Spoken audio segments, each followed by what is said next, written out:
السلام عليكم ورحمة الله وبركاته. ازي حضراتكم عاملين ايه؟ يا رب تكونوا بأتم صحة وأحسن حال. أحب أتشرف بالناس الجداد اللي اشتركوا عندي. أهلا وسهلا بحضراتكم، ويا رب قناتي تحوز إعجابكم وتكون تحت حسن ظنكم.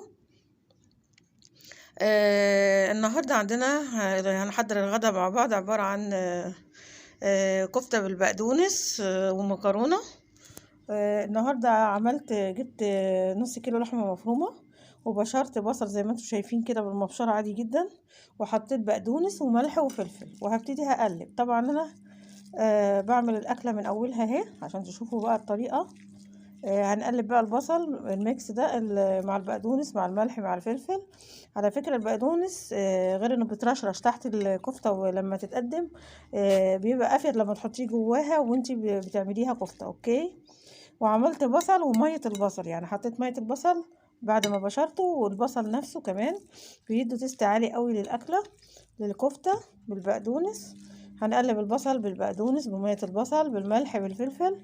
طبعا عشان وقت الفيديو عملت التوابل وحضرتها لكم عشان احنا هنسيبها بقى في التلاجة.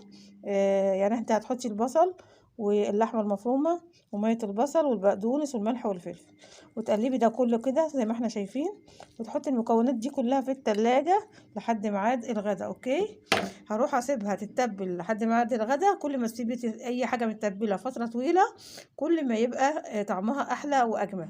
هروح بقى اسيبها تتبل ونرجع مع بعض نشوف هنحمرها ونعمل المكرونة ونشويها سوا على البوتاجاز او نحمرها زي ما انت زي ما احنا هنشوف النهارده. وهنعمل شويه مكرونه كده معاها. خليكم معايا تاني. بعد ما حطيت الكفته في التلاجة علشان تتبل، رجعت لكم تاني وجبت حله على النار. انا سلقت مكرونه اسباجيتا مع الكفته. تمام، سلقتها جميله اهي مفلفله، شايفين ازاي طالعه مفلفله ازاي. هنحط حله على النار وشويه زيت. على فكره انا بحب اعمل مكرونه بالزيت، ممكن تعمليها بالسمنه. ليه؟ عشان بتطلع مفلفله، المعلومه ليكوا يعني، وخفيفه عن المعده.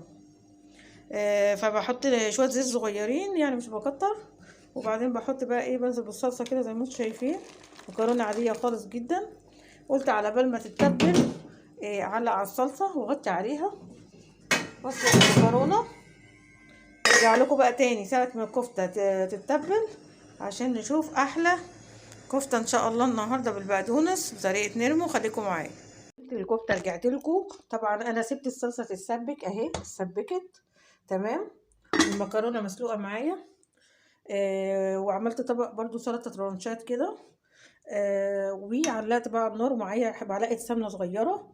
انا دي طريقتي في الكفته، بحط السمنه كده نيه واسيحها مع الكفته، وابتدي اخد صابع صابع. تمام، يعني استنى ما تسيح السمنيه عشان تطلع مشويه على البوتاجاز. اوكي، فهمتوا طريقتي في الكفته؟ يعني انا بطلع يعني صبع صبع كده واقلبه بحته سمنه بس كده. هي اصلا اللحمه بتنزل دهون والكفته. اوكي، فدي طريقتي. بحط حته السمنه كده في النص وامسك كل صابع بالدهون بتاعته بتنزل بدهون اللحمه، واقلبه على الناحيه التانية لحد ما اشويه على البوتاجاز بطريقه لطيفه كده، وتبقى اكله صحيه جميله مع المكرونه مع طبق السلطه. عايزه تزودي بطاطس محمره ما يضرش، بس هي كده وجبه غذائيه متكامله، المكرونه والسلطه والكفته. اوكي، هنسيح كده السمنه مع بعض، وهنمسك بقى كل صابع نعمله كده. بصوا لما ياخد لون نقوم قلبين الناحيه التانية بقى، تقلبيه كده الناحيه التانية كده اهو. اوكي، بس لسه هو مستواش من تحت. اوكي، هنستنى بقى كده اما تسيح.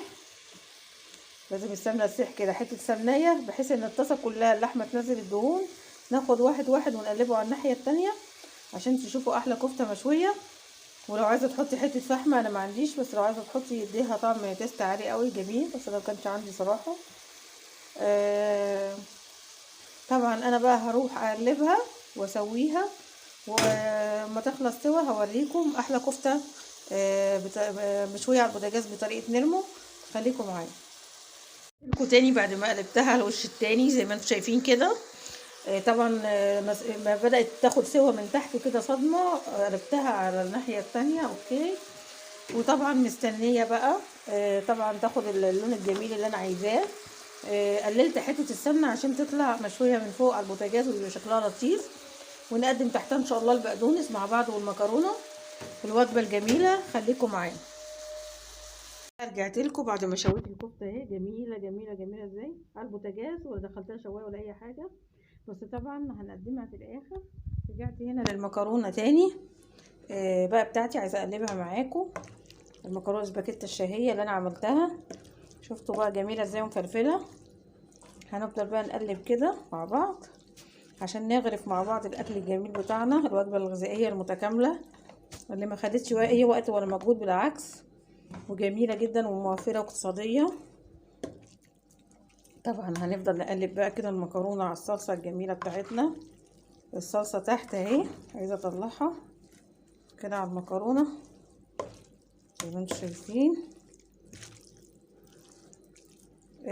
ما بحبش اكتر الصلصه قوي عشان ما تبقاش يعني حاضه قوي في الاكل.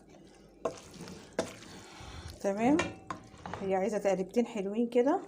هي الصلصه كل ما تكون كده رايقه وخفيفه بيكون احلى ما تكون حمرا جامد. يعني في ناس بتحبها كده، دي حاجه تحترم يعني ورأي يحترم، بس انا بحبها خفيفه شويه. تمام، على اساس ان احنا عاملين طماطم هنا برضو، طبق سلطه خفيف كده.